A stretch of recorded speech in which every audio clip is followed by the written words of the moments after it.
Confucius' real name was Chu. He was born in Qufu, a town in today's Shandong Province of northeastern China. At the time, Qufu was part of the state of Lu. The dukes of Lu were nominally subject to the Zhou dynasty kings, but central administration was practically non-existent. Without a strong emperor ruling over China, the dukes of Lu would regularly battle the warlords who ruled neighboring provinces. Confucius's father, He, was a minor official and commander of the local military garrison. He died when Confucius was just 3 years old, and Confucius grew up in poverty. He attended public schools, and despite his family's financial situation, he still belonged to an elite social class. As a young man, Confucius worked as a bureaucrat and gave philosophical lessons. His teachings were popular with the elites in Lu, and he became appointed as a minister in the local administration. It was at this time that he began to develop his philosophy in earnest. To Confucius, China's political problems were the result of decay in traditional ethical values. He believed that if people gave more respect to their elders and ancestors and properly practiced traditions, society would improve, and China would see peace under a strong government. These ideas proved to be popular, and Confucius gained many disciples.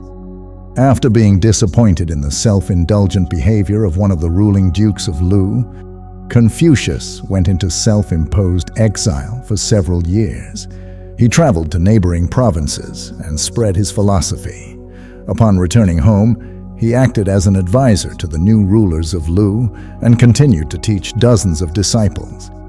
He died of natural causes in Qufu at the age of 71 or 72. Early life of Confucius.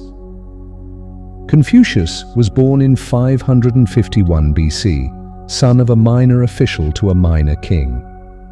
All around him, he saw the problems of his and prior generations, and he often reflected upon them. Due to his father's position, he was able to gain an education, despite the fact that it did come at considerable cost to the family. However, due to constant infighting, there was no single emperor to serve, nor was there one way to get ahead, despite coming from relatively humble roots, so instead, Confucius taught and advised local leaders. In other words, Confucius worked hard for what he was able to achieve, but in his own lifetime was limited by his relatively humble roots. Much like the Buddha or the Greek philosophers who lived at about the same time, Confucius had a small group of followers with whom he shared his philosophy. In fact, none of it was written down in his lifetime, and while some of his pupils went on to become very renowned administrators, Confucius himself remained mainly a teacher. Confucius felt that his genius greatly exceeded the role of a mere teacher. He felt that he should be advising important rulers, not just local ones. This may have hurt his image at the time, despite the fact that his teachings lived on not only in his students, but soon throughout the country. He felt that being a teacher, rather than an advisor of an important Confucius teachings. For most of his life, Confucius expounded his teachings to many disciples. He advocated peace and respect for others. His most famous idea is called the Golden Rule: what you do not wish for yourself, do not do to others. This concept, which is also found in most religions and philosophical systems, emphasizes the respect that Confucius felt all people deserved. He believed that if shown respect and given dignity, people would give respect and dignity in return. Confucius's world.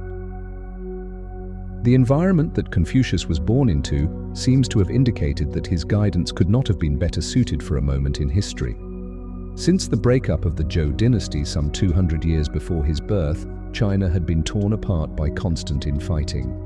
Both the ruling class and the general public were acting poorly.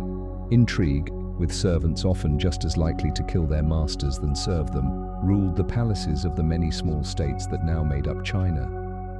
Within such an environment of infighting and strife, no one ruler could claim the mandate of heaven, the idea in ancient China that an individual was granted the right, by heaven itself, to become emperor based on his ability to govern.